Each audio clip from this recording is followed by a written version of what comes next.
Hello students, good afternoon. I am Tapan sir, your physics teacher.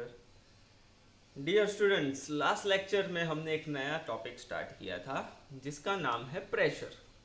Force हम already पढ़ चुके हैं। हमने स्टार्ट किया था प्रेशर। जैसे फोर्स में बच्चों हमने इफेक्ट ऑफ फोर्स पढ़ा था, वैसे ही हमने लास्ट लेक्चर में प्रेशर स्टार्ट करने से पहले हमने ऐसे कोई एग्जांपल्स देखे थे जिसकी इफेक्ट होती है प्रेशर के साथ। प्रेशर से रिलेटेड इफेक्ट्स क्या हैं, तो हमने सब मैंने आपको तीन इफेक्ट बताई थी। कौन सी? You can cut the fruits and vegetable with a sharp knife easily. Okay, हमने ऐसा डिस्कस किया था कि वाइट स्ट्रैप वाली बैग यूज करते हैं तो हमें ज़्यादा कंफर्टेबल लगता है। फिर हमने एक और एग्जांपल लिया था, कौन सा, कि ब्लंट नेल को फिक्स करना थोड़ा मुश्किल होता है देन दी शार्प नेल। शार्प नेल को हम इजीली फिक्स कर सकते हैं। तो ये बच्चों हमने कुछ एग्जांपल्स देखे थे। ओके, मैं वापस एक बार प्रेशर का रिलेशन रिपीट करना चाहूँगा, प्रेशर की इफेक्ट रिपीट करना चाहूँगा कि मैंने आपको एरिया के साथ रिलेट करके बताया था कि अगर किसी चीज़ का एरिया कम होता है तो उसका प्रेशर ज़्यादा होगा। जैसे कि शार्प नाइफ से जब आप किसी फ्रूट को कट करते हो, एप्पल फर्स्ट क्लास कट करने की कोशिश करते हो, अगर नाइफ शार्प है तो कट हो जाएगा इजीली। क्यों? क्योंकि शार्प नाइफ का एरिया कैसा होगा, कम। Area is less, pressure is high. Okay, उस पॉइंट पर प्रेशर कैसा होगा, हाई होगा।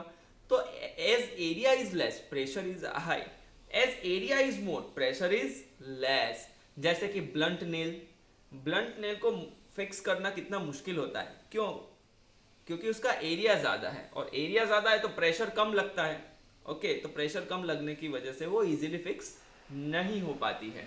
ओके, वैसे ही वाइट स्ट्रैप की हमने बात की थी। अगर आप दो बैग हैं आपके पास, bag A and bag B, दोनों में इक्वल अमाउंट्स ऑफ बुक रखी हैं, बट एक बैग की स्ट्रैप नैरो है, तो नैरो स्ट्रैप होगी तो आपको थोड़ी देर बाद थोड़ा सा यहाँ पर आपके शोल्डर थक जाएंगे। ओके, बट अगर वाइड स्ट्रैप होगी तो आपको इजीली आप कंफर्ट है। ओके, आप उस बैग को इजीली कैरी कर पाओगे। क्यों? क्योंकि as the strap is wide the area is more the pressure is less. तो प्रेशर कम होने की वजह से हम लोग उसे लॉन्ग टाइम के लिए भी कैरी कर सकते हैं। तो बच्चों, ये तो हमने रियल लाइफ एग्जांपल देखे। मैथमेटिकली प्रेशर क्या है वो आज हम देखने वाले हैं। तो प्रेशर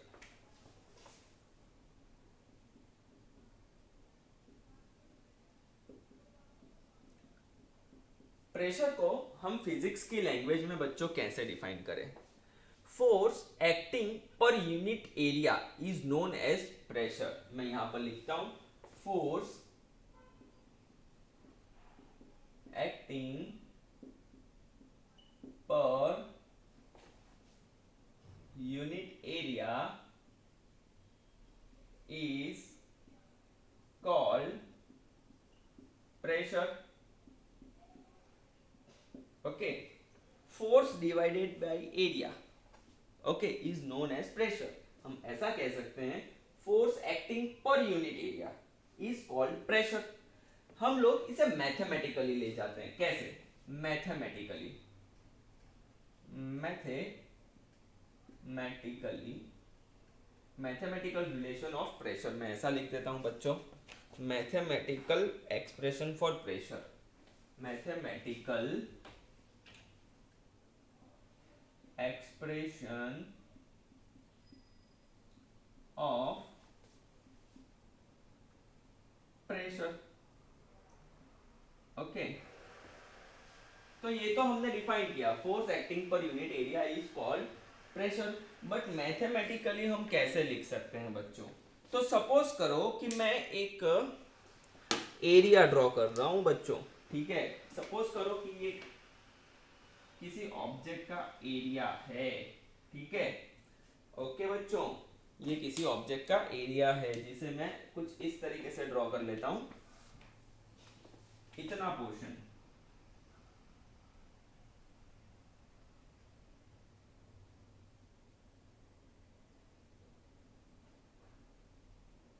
ओके, ये कोई एरिया है, इस एरिया पर परपेंडिकुलर फोर्स लग रहा है, परपेंडिकुलर लाइक दिस। सपोज करो कि ये कोई एक एरिया है, परपेंडिकुलर फोर्स लग रहा है, force acting perpendicular to the area. Okay, so area is, अरे force is acting like this, इसका एरिया ए जितना है, area, okay, force is F, area is A. तो प्रेशर को हम कैसे डिफाइन कर सकते हैं? Pressure is given by force per unit area. Pressure is given by force upon area. तो मैं यहां पर लिख देता हूं force acting per unit area. So force upon area is known as pressure. Okay, किसी पर्टिकुलर एरिया पर perpendicular, बच्चों मैंने क्या बोला है, परपेंडिकुलर फोर्स लग रहा है। ओके, तो उस फोर्स को आप उस एरिया के साथ डिवाइड कर दो तो आपको प्रेशर मिल जाएगा। ठीक है बच्चों, हम लोग इसे कैसे डिनोट कर सकते हैं? प्रेशर को आप डिनोट कर सकते हो P से, फोर्स को आप डिनोट कर सकते हो F से, एरिया को आप डिनोट कर सकते हो A से। तो ये आपका प्रेशर का क्या हो गया बच्चों? फॉर्मूला हो गया। P is equal to F upon A is the formula of pressure. Okay बच्चों, अब बच्चों देखो, प्रेशर भी तो एक फिजिकल क्वांटिटी है, तो प्रेशर का भी कोई यूनिट होना चाहिए। ओके, तो हम बात करेंगे यूनिट ऑफ प्रेशर। चलो, ओके, सो मैं यहां पर लिखूंगा unit of pressure, unit of pressure. Okay बच्चों, तो जनरली बच्चों हम लोग जब भी बात करते हैं तो हम एसआई यूनिट की बात करते हैं, तो मैं सबसे पहले आपको बताऊंगा एसआई यूनिट। ओके, तो बच्चों एसआई यूनिट क्या है? एसआई यूनिट, ओके, तो एसआई यूनिट है बच्चों पास्कल। ध्यान रखना, ऐसा यूनिट है पास्कल, दैट इज पीए भी लिख सकते हैं। क्या लिख सकते हैं? पीए, पा। ठीक है, SI unit of pressure is pascal. Okay, ये ध्यान रखना है। बट एक दूसरा भी यूनिट हम लोग डिराइव कर सकते हैं, जो कि कौन सा है? चलो, अनदर यूनिट, प्रेशर का एक और यूनिट हम लोग ले लेते हैं। तो प्रेशर का फॉर्मूला क्या है बच्चों? Pressure is equal to force upon area. Pressure is equal to force upon area. तो बच्चों मुझे सिंपल एक बात बताओ, फोर्स का यूनिट मैंने आपको लास्ट हमारा जो चैप्टर था फोर्स, उसी में बताया था कि फोर्स का यूनिट होता है न्यूटन। तो फोर्स की जगह मैं क्या लिख दूंगा? न्यूटन। अपॉन एरिया का यूनिट क्या होता है? मैथमेटिक्स में आपने पढ़ाई है, एरिया का यूनिट होता है metre square. So newton per metre square, इसे मैं ब्लैक इंक से लिख देता हूं ताकि आपको इजीली दिखे। ओके, ये है पास्कल और ये है newton per metre square, newton upon metre square. ठीक है बच्चों? ओके, तो हम बच्चों एक पास्कल को कैसे डिफाइन करें? ओके, सपोज ये एक एरिया है बच्चों, ओके, जिसका एरिया 1 मीटर स्क्वायर जितना है। ओके, और फोर्स जो परपेंडिकुलर लगा रहे हैं वो 1 न्यूटन जितना है। When the force of 1 Newton is acting, समझना मैं 1 पास्कल को डिफाइन कर रहा हूं, 1 pascal equals to, okay, when the force of 1 newton, हम कैसे डिफाइन करें 1 पास्कल को?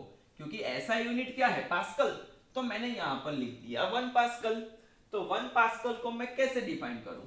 When the force of, when the force of 1 Newton acting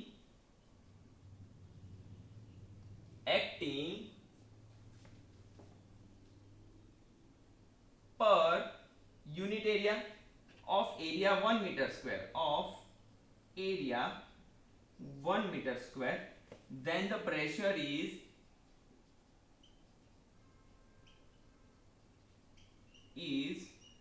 1 pascal।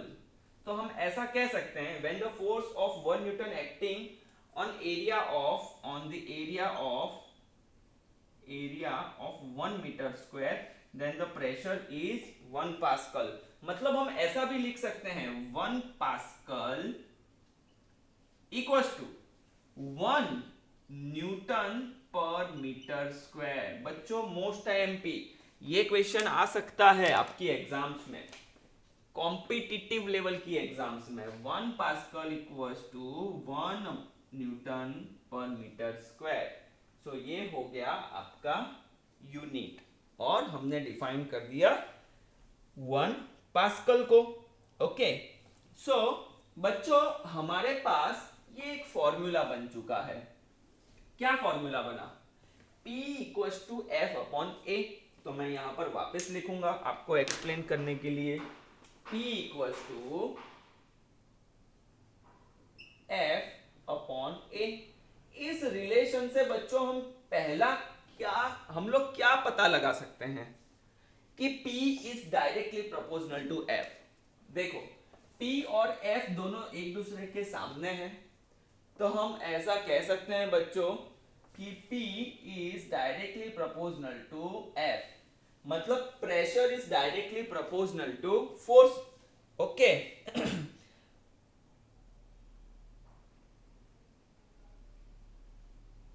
इसका मतलब क्या हुआ? When the force increases, pressure is also increases.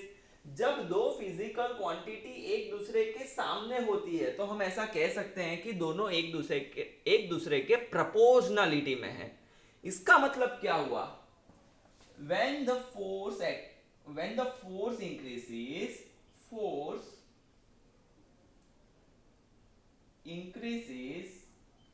pressure also increases. Okay, क्योंकि अगर फोर्स इंक्रीज होता है तो प्रेशर भी बढ़ेगा. क्यों? क्योंकि दोनों एक दूसरे के सेम प्रोपोर्शन में है, डायरेक्ट प्रोपोर्शन में है. एट द सेम टाइम बच्चों सेकंड क्या है? P और A का क्या रिलेशन है? तो P is inverse proportion to the area. P is inversely proportional to the area. P is inversely proportional to the area. तो हम इसे कैसे डिफाइन करें बच्चों? तो देखना, P is in inverse proportional to area. तो कैसे? तो देखो, जब देखो डायरेक्ट प्रोपोर्शन में क्या होता है? अगर एक चीज इंक्रीज होती है तो दूसरी भी इंक्रीज होगी. ओके, अगर एक चीज कम होती है, मतलब कि अगर फोर्स कम होता है तो प्रेशर भी क्या होगा बच्चों? कम होगा. ठीक है, वैसे ही जब कोई दो फिजिकल क्वांटिटी इनवर्स प्रोपोर्शन में होती है, मतलब कि ये ऊपर है और ये नीचे है, तो अगर एरिया लेस होगा ना बच्चों तो प्रेशर इंक्रीज होगा, और अगर एरिया ज्यादा होगा तो प्रेशर डिक्रीज होगा.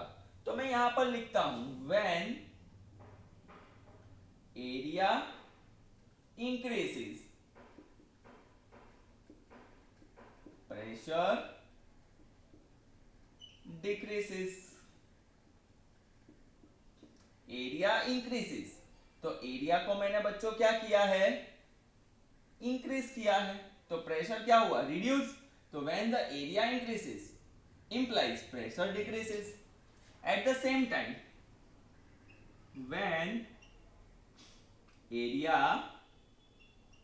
decreases, pressure increases. ओके, अगर अब एरिया मैंने कम कर दिया, मतलब देखो कम कर दिया है, तो प्रेशर पे क्या इफेक्ट आएगी? तो अगर इनवर्स प्रोपोर्शन में एक क्वांटिटी कम होती है तो दूसरी क्वांटिटी बढ़ जाती है. Okay, so when the area decreases pressure is increases. तो बच्चों ये चीज आपको याद रखनी है. बच्चों एक और है यूनिट. प्रेशर सिर्फ एक दूसरे टाइप का प्रेशर होता है जिसे हम कहते हैं एटमॉस्फेरिक प्रेशर. क्या कहते हैं बच्चों? Atmospheric pressure. तो वो क्या होता है? 1 atmospheric 1 atm is equal to 1.01 into 10⁻15 pascal. बच्चों ये भी आपको ध्यान रखना है, 1 एटमॉस्फेरिक प्रेशर इक्वल्स टू क्या होगा, 1 एटमॉस्फेरिक प्रेशर मतलब कि 1 atmosphere equals to 1.01 into 10⁻15 pascal. इसे ऐसे भी लिख सकते हैं एटमॉस्फियर, जो कि मैं आपको समझाने वाला हूं। एटमॉस्फेरिक प्रेशर क्या होता है वो मैं समझाऊंगा, बट ये कॉम्पिटिटिव लेवल है इसीलिए अभी से बता रहा हूं कि 1 atmospheric is equal to 1 atmosphere equals to 1.01 into 10⁻15 pascal. ये भी एक प्रेशर का यूनिट है, एटमॉस्फियर। इज इट क्लियर बच्चों? Okay, another unit to measure pressure is atmosphere. यहां पर ऐड कर देना बच्चों, ये मैं आपको पहले बताना भूल गया। ओके, ये तीसरा पॉइंट।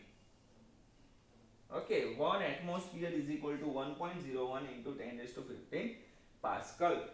तो बच्चों आज हमने प्रेशर में प्रेशर को डिफाइन किया, उसका मैथमेटिकल एक्सप्रेशन बताया मैंने आपको कि pressure is equal to force upon area. Okay, pressure equals to force upon area. तो मैं वापस एक बार रिपीट कर लेता हूं, प्रेशर कैसे डिफाइन करते हैं, force acting per unit area is called pressure. Mathematical expression क्या होगा, तो सपोज करो कि हमारे पास कोई यूनिट एरिया है, उसके ऊपर परपेंडिकुलर फोर्स लग रहा है, तो force acting per unit area मतलब कि प्रेशर इक्वल्स टू क्या हो जाएगा, फोर्स अपॉन एरिया, जिसे हम P equals to F upon A के फॉर्म में भी लिख सकते हैं। प्रेशर को हम लोग P से लिखते हैं, फोर्स को F से, एरिया को A से। यूनिट क्या होगा, ऐसा यूनिट है pascal, another unit is newton upon metre square. Force का यूनिट है न्यूटन, एरिया का है metre square, so newton per metre square. 1 pascal को कैसे डिफाइन करें, when the force of 1 Newton is acting on the area of 1 meter square, then the applied pressure is 1 Pascal. So we can say that 1 Pascal equals to 1 Newton per meter square. At the same time एक और unit है बच्चों 1 atmosphere, that is 1.01 into 10⁻15 pascal. Most time पे relation ATM भी लिख सकते हैं हम लोग, बट एटीएम वो पैसे वाला एटीएम नहीं, एटमॉस्फेयर, ठीक है। जैसे कि एटमॉस्फेयर में फर्स्ट 3 वर्ड्स हैं एटीएम, इसे मैंने यहाँ लिख दिया है, आप ऐसे लिख सकते हो। अब हमारा जो फोर्स का प्रेशर का फॉर्मूला मिला है P is equal to F upon A, तो उसमें 2 रिलेशन बन रहे हैं कि P और F एक दूसरे के आमने सामने हैं। सो हम ऐसा कह सकते हैं, we can say that the pressure is directly proportional to force. So as the force increases, pressure is also increases. As the force decreases, pressure is also decreases. Another relation is P is inversely proportional to the area. So when the area increase, force decreases. Inverse proportional में एक बढ़ता है तो दूसरा कम होता है. So when the area increases, pressure decreases. When the area decreases, pressure increases. So बच्चों आज हमने प्रेशर को मैथमेटिकली डिफाइन भी किया है और उसके यूनिट के बारे में हमने डिस्कशन किया है। बच्चों नेक्स्ट टाइम हम लोग प्रेशर के बेस्ड पर न्यूमेरिकल्स भी करेंगे, जो कि बहुत ही इजी हैं और बहुत ही इम्पोर्टेंट भी हैं। 1-2 न्यूमेरिकल थोड़ा टफ भी बताऊंगा मैं, ताकि आपको कॉम्पिटिटिव लेवल में समझ में आए। तो बच्चों आज के लिए इतना ही। अगर आपको कुछ भी समझ में नहीं आया हो तो you can call me, you can message me, but एक ही चीज़ का ध्यान रखना है, पढ़ना है और बहुत हार्ड वर्क करना है। ठीक है बच्चों, have a good day, thank you.